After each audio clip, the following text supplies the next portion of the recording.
Hey there. Hey, I don't know who's watching this, but I have a new goal here.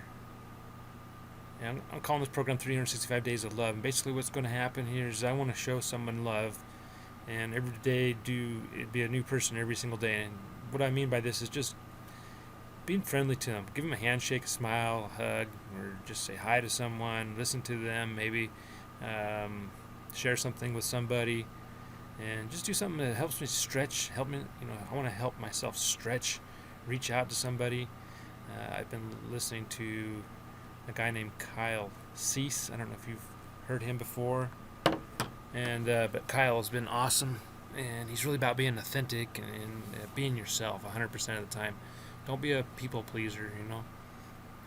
And I'm a very huge introvert. I can go places and not even talk to anybody. And so this is I won't say it's really hard to do. It's going to be hard to do it every day. Um, and I really, I really think this will. It's going to be fun.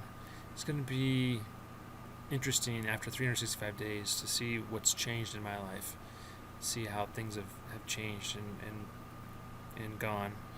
Um, in fact, I've been doing this for a couple of days, and things have already been changing. So the first day is April 20th, 2017, and I actually recorded a video earlier, and I put the wrong date, I put the wrong year, and I recorded the whole thing. And I even said that wrong year, so I had to redo it all over again. But I'm just going to be here with you. I'm going to be authentic. I'm going to tell you what I'm learning and what happens with all of this. And on day one, I'm going to tell you, it was pretty amazing. I was I was making a video in my car on my way to work, and that's probably not the best thing to do, but it's easy for me to do that. And so while I was on my way to work, I was describing how I want to do this, and I was trying to just put it on a video so I had something concrete that I could go back to and listen to about why I'm going to do this and why it's important to me for me to do this. Um, and as I was doing that, I was just getting to the point where I was talking about, you know, it's going to be awesome. I don't know what's going to happen. It's going to be an adventure. It's going to be cool because you don't know. I don't know what's going to happen.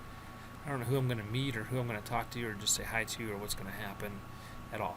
And as soon as I did that, a friend of mine pulled up in his car. We were at a red light. He pulled up right next to me. He didn't recognize me at first. And so here I am on video. I'm like, hey, there's my friend. His name's Nick. There's my friend Nick. And I'm going to wave to him. Let's see what happens right here.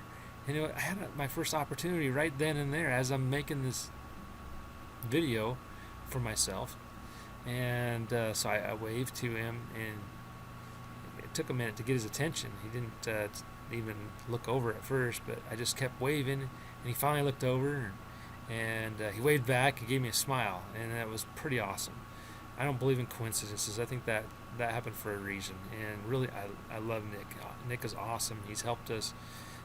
He's really big time involved in scouting along with me, and he and I have served together, and he's a great leader. I've leaned on him for help for many things, and he's really helped. Not just my little scout troop, but both of us are involved in the district, and it covers 3 different cities. It covers Harriman, Riverton, and Bluffdale, and he's done that for years. And recently, his wife had a baby. He had to, about a month ago, I think it was. He told us, hey, it, it's getting hard because he's got I don't know, four kids or something like that, 5 kids. I don't know, but he's got a good sized family, and his wife needs help. So he said, I really got to relax a little bit, not do so much, take some time away, and help with the family, sort of thing. But Nick, I appreciate you, I love you, and I'm so thankful for all you've done for me and for all the other leaders and young men in the Boy Scout program that you've helped. That's awesome. and really, really thank you so much from the bottom of my heart. So, anyways, that's what I'm looking forward to, is just seeing where we go with this thing, how how it ends up, what happens, in a year from now. Where am I going to be? Am I going to change? Are things going to change in my life? Am I going to see a difference? And the answer is yes. It's already happening. So I'm re-recording this, and this is actually day 3. And I had to re-record it because I had that wrong date on there. And I just couldn't stand having that on there and posting that to YouTube for people to see that I made a stupid mistake like that. But I just want to be authentic with you. I want to be real. I want to see who's going to go on this journey with me. And I thought of a cool thing as I was, thinking of how this is going to work. And I think it'd be awesome if I get 1 or 2 people to actually follow me or listen to my daily video. I'm going to try and post every day. I'm not sure if I'll be able to do every single day. In fact, I know I won't, because just things happen and get in the way, and you can't. It just won't work out every day. But so I'll have to play catch up sometimes, but it'll be fun, and I think I'll have a blast. But one thing I want to do, I guess, in my vision, is give people opportunity. If I have 1 or 2 followers, send me a t-shirt that says something like 365 Days of Love on it. And so if somebody sends that to me, then I'll wear that t-shirt in the video and give a shout out to you. So if that happens, then that'd be cool. I think that'd be awesome. I think that'd be wonderful. So that's all I'm looking for, the t-shirt. And then I'll donate it to somebody. I'll find someone to donate that shirt to. But I think it'd be cool. So that's one of my goals. Since I was focused on this project yesterday, I think that's why Nick showed up. It started changing things just because I'm focusing on it, and that first day, after that, I had that positive experience. I went to work and I was sitting there, and I was thinking about something I do a lot. I'll be in my past. I'll think about my past, and I'll just let it just grind and grind and grind and I have to go, wow, why are you thinking about this? This is really bringing you down. Well, I was doing that at work one day, that same day, and that was on the 20th of April, so a couple days ago. And but I was letting that thing really irritate me, and another coworker came up and he started talking to me, and I was actually in a bad mood, and I was like mad, and I'd said something to him, and he goes, "Why are you so mad?" It's because I was dwelling on the past, something that happened a while ago. Somebody who criticized me, criticized some things that we do for the company. It was an auditor, and I was just living in that moment. And boy, why did I do that? I don't know. Why do I do that? So something I've been doing is listening to Kyle Cease, and he talks about living in the past. You need to learn from your past, but don't let it ruin you. Don't let it take over your life. It's in the past. Don't worry about it anymore. If there's something there to learn, go ahead and learn. He says, if you did something wrong to somebody, make it right, and then move on. And what he says is, you got to take that item, whatever it is, take that item and think about it for a second. Let it be out here, and it's there. You don't want to push it away. You can't throw it away. You can't get rid of it. It's there. But what you want to do is you want to show it love. You want to give it love. So you say, I love that thing, whatever it is. I love that. And once you give it love, it has no power over you anymore. And it'll just go away. Once you do that, it'll just go away and you won't have to think about it. You don't need to bring it up anymore.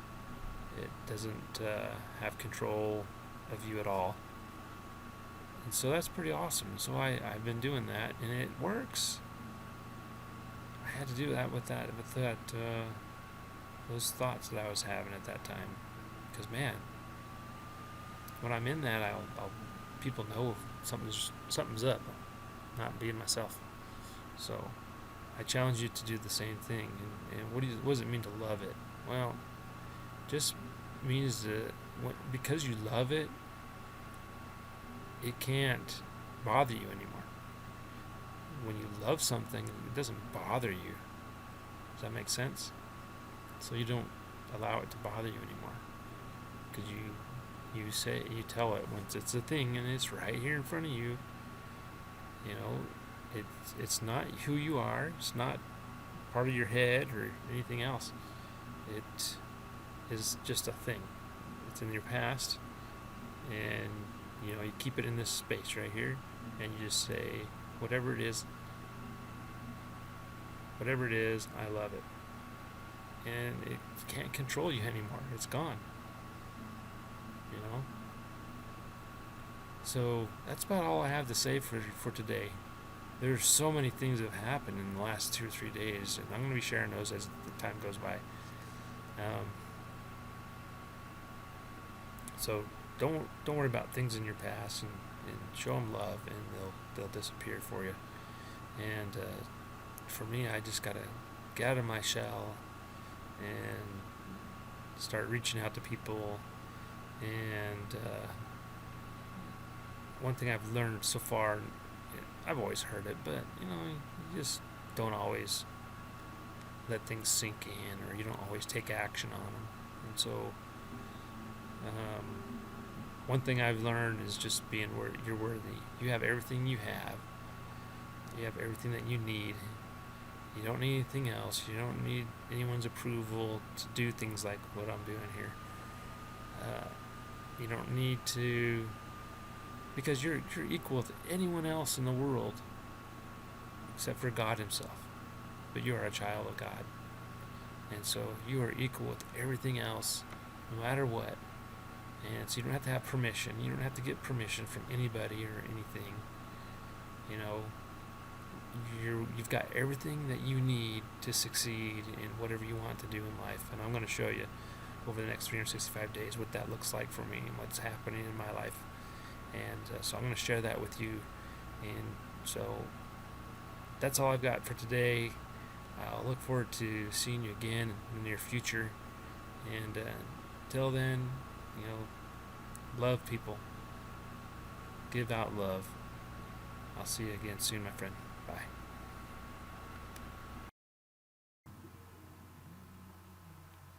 Hey there, David Lane here. I'm back, and this is day 3. I gotta tell you about what happened on day 2, because I didn't have a chance to tell you anything about it. So anyways, let me adjust something here if I can. I don't know if I can. There we go. Okay, so let's talk about day 2. And I got up early in the morning and did my normal morning routines, and went to work at about 8 a.m. and did the work thing, and then I went straight down to Salt Lake City to go to the Jazz game. The Utah Jazz are in the playoffs right now with the LA Clippers, and it was game 3. It was our first home game in this series, and it was a tough loss. We lost. It was a very tough loss, but that's why I couldn't make a video yesterday, because didn't get home till about midnight. But anyways, the Jazz game didn't go our way. It just a lot of things just didn't fall in the right direction for us. So game 4's on Sunday, and hopefully they fix some things and get back on track. If you're a Clippers fan, good for you. But I'm a Jazz fan right now. I have been since about 1992 or so. Anyways, So at the Jazz game, uh, we were waiting in line. A buddy from work and I went together, and we were in line. We wanted to get there early, so we could eat dinner before, and they were also giving out some baseball tickets to the for the first 5,000 people that walked through the door. They gave them a baseball ticket to the Bees baseball. It's a local team here, and so I was able to get one of those, but that was pretty cool. But while we were waiting in line before the doors opened, uh, we were probably about 20th in line or something like that in our door, and so my work buddy, his name's Chevy, by the way. He's a great kid. I call him a kid, but it's just because he's younger than me by about 20 years. I don't know how old he is. He's probably only like 19, and I'm 47, so quite a bit age difference. But he's a awesome guy, and he and I were just talking. And we were talking about things. One thing that came up was one of the players on the Jazz. They just found out that day. Yes, it was yesterday. He just found out that his fiance had filed a complaint for abuse. I guess he physically hit her or something. I don't know exactly what. And so that was kind of weird, We just heard about that, and we're having the playoffs. He's been doing pretty good lately. He doesn't play a lot of minutes, but when he gets in there, he does an awesome job for us. And so we were concerned about, is he going to play? What are they doing? Did they fine him, or did they kick him out for the remainder of the season? I don't know what happened. Still don't know. I should probably look that up. But anyways, so we were having this conversation, and the guy in front of us all of a sudden just turned around. And he's like, "Hey, I overheard what you're talking about. Couldn't help from hearing you, so I want to just let you know." And he kind of filled us in a little bit. He didn't know a whole lot more than us, but he said he had just read about it, and apparently this domestic abuse, I guess they called it, happened like 6 months ago, and I don't know. It was filed like 6 months ago, from what I understand, and so I don't know why it just came up, but it was pretty cool. I'm able to have a conversation with this guy in front of you, and I might have already mentioned that I'm pretty introvert, and I don't really talk to people much. Not because I'm too shy or anything. It's just that's just who I am. I'm happy in my little space, in my little world, and I'm fine if somebody wants to talk, And until recently, I just didn't always feel comfortable talking with people, especially if there's they're talking about something that I don't know about. But that's changed recently. I guess focusing on this has kind of helped with that. And so, anyways, so that's about the Utah Jazz game, and it was nice to have a conversation with the guy. And then throughout the whole evening, people would wave, and people I don't even know just wave. I think I'm just more open than I have been in my life. Just focusing on this, so I'm more open, and I'm getting more people saying hi and waving at me or whatever. And so things have changed. It's just been a couple days, and things have been changing already, and I can't wait to see what's going to happen in a month, 6 months, a year from now, how things have changed. So anyways, I want to talk to you about, hey, if there's something in the background, you hear something, I'm in the basement. As you can see, the wall isn't finished behind me. I'm trying to be very authentic, kind of like this basement.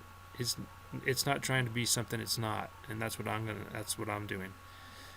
So I'm just down here in the basement, and because my family's upstairs and they're watching a movie, and it's kind of loud. I hear some yelling on the movie, so hopefully, I don't know if you can hear that or not, and hopefully it won't be a distraction. But anyways, Kyle Cease, I'm going to talk about him a lot because I'm learning a lot from him, and I think a lot of what he says is true. So you're going to hear a lot about that throughout next few videos, maybe a month or two, or maybe the next year. I don't know.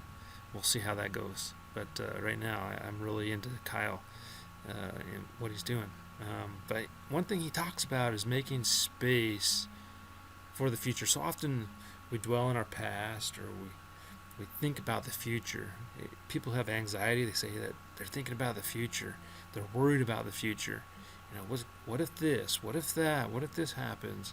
And they want to be all prepared, and they're planning on what might happen in the future, and it may not even happen. I'm not saying don't go out and get life insurance and don't get some kind of food storage or plan for a disaster or something like that, but don't don't sit there and worry about the future. You don't want to dwell on the past. I covered that in the last video, but you don't want to let the future ruin today. But Kyle says when he goes and he speaks, or if he goes to some place to help somebody or to do something, he doesn't have this big plan. He doesn't have everything all figured out before he gets there. He takes the time. He's in the moment. He's always in the moment. And he says it because he's making space for the future. What that means is if you try and plan everything out right now, then you don't have to plan that in the future. And sometimes it sounds like a good thing, but what if something comes up? You can't be prepared for everything that's going to come up. So why are you preparing for anything that's going to come up? And I don't want that to sound wrong. I mean, you should be prepared. That's a scout motto. Be prepared, right? If you're going on a camp out, you want to have all the equipment that you need and things that you need just in case something happens, like a first aid kit. Hey, have a first aid kit for your life. I don't mean you have to have bandages and stuff, but you have to have a first aid kit for your life. That's okay. There's nothing wrong with that. It's being prepared. But don't sit here and figure out your whole future. And,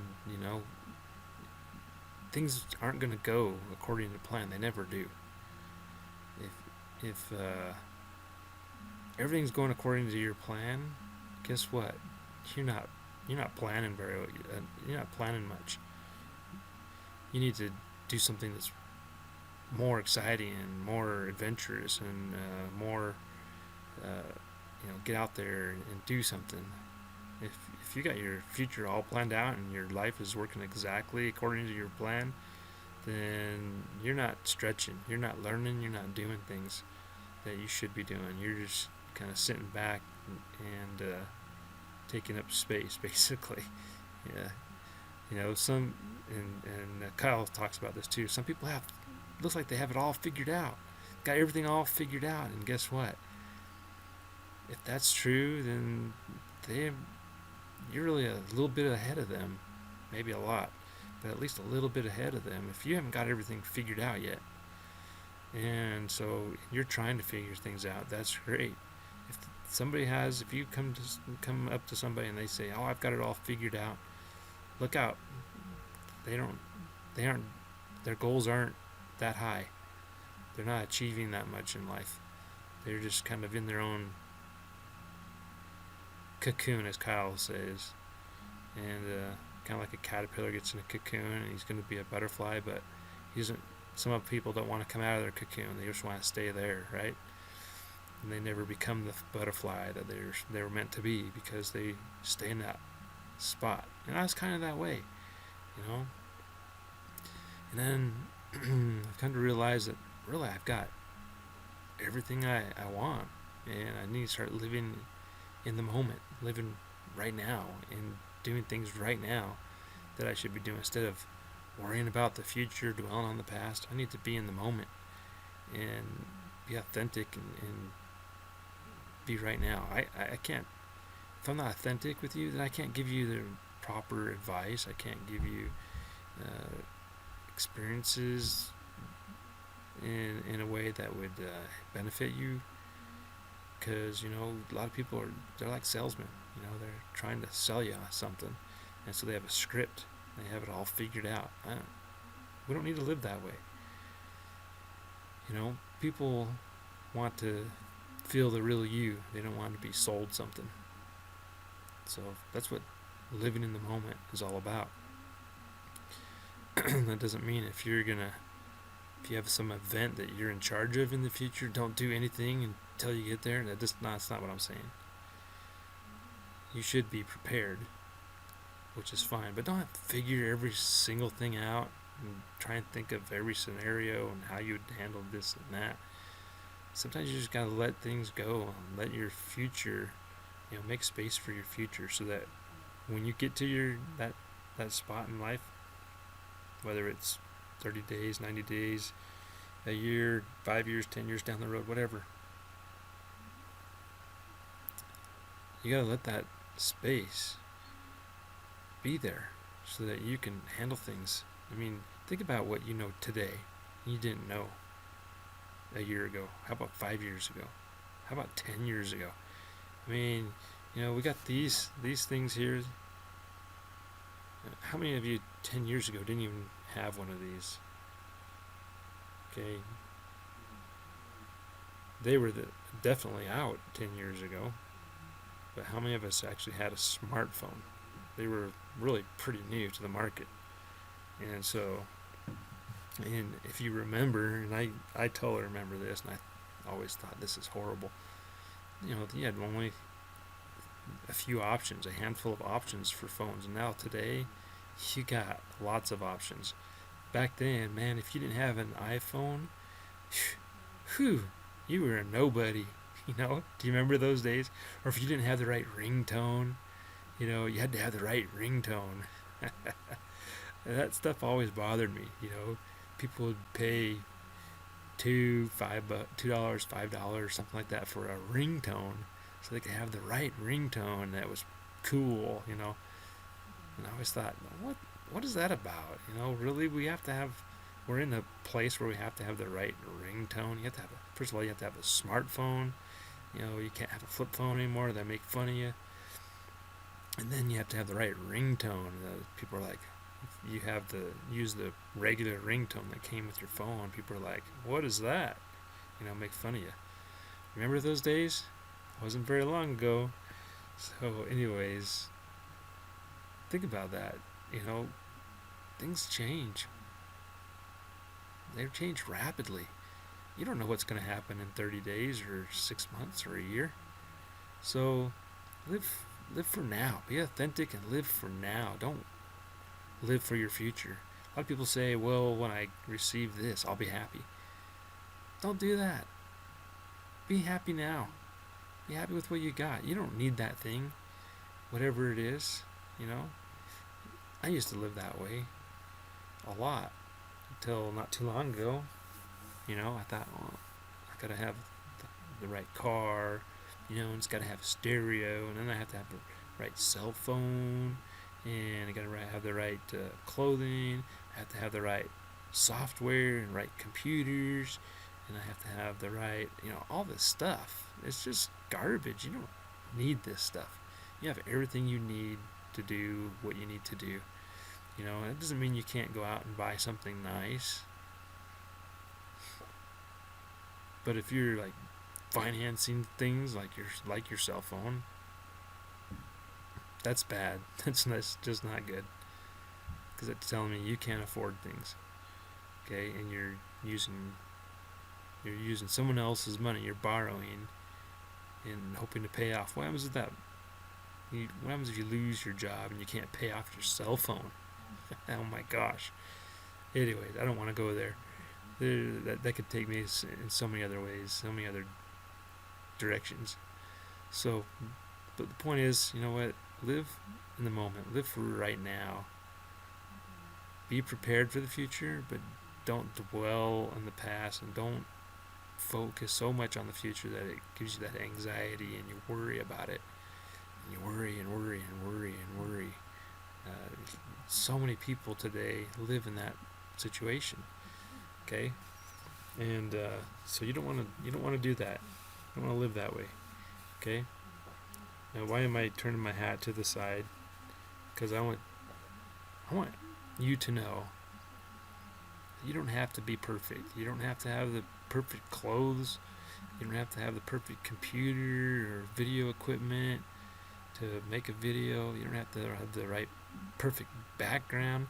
I see that all the time in these videos people are doing. They have this background, looks like a hotel, with the perfect columns in the background and plants and pictures, and that's just garbage. That you're just selling somebody as something. You're trying to pretend like you're somebody that you're not. You, you know, so don't go there.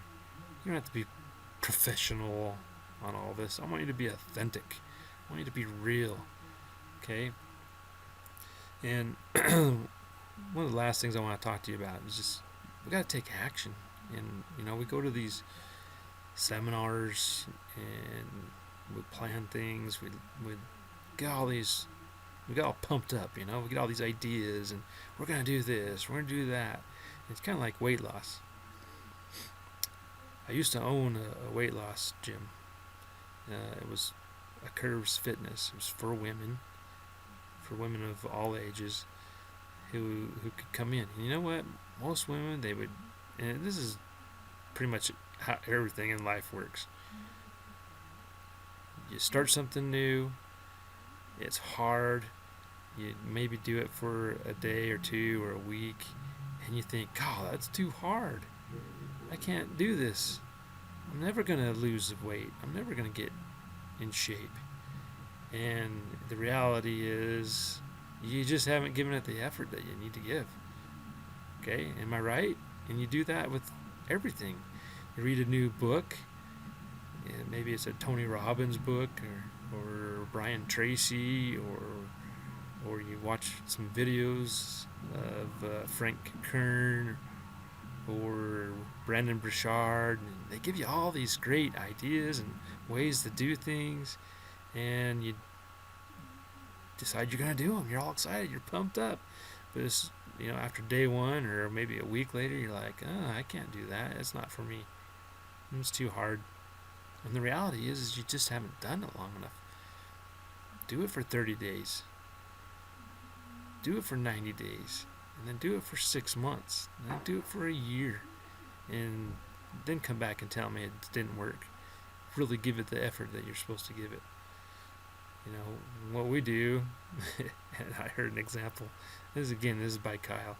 It says you're traveling to New York and you get like a mile down the road and there's a donut store and you gotta pull over. And you spend hours there, maybe 8 hours at eating lunch, and you look at your clock and you're like, God, I'm never gonna get to New York. This doesn't work. I've been here for 8 hours and I haven't gone anywhere. And it's because you didn't do anything. You just sat there and didn't take action. You didn't make a phone call. You didn't do your exercises. You didn't lift weights. You didn't do what you need to do. So that's my thing for today. Take action. Live in the moment. Make space for your future. Don't have it all planned out. Otherwise, you won't have space for your future. And go Jazz. Hey, I'll talk to you again soon. Have a great day.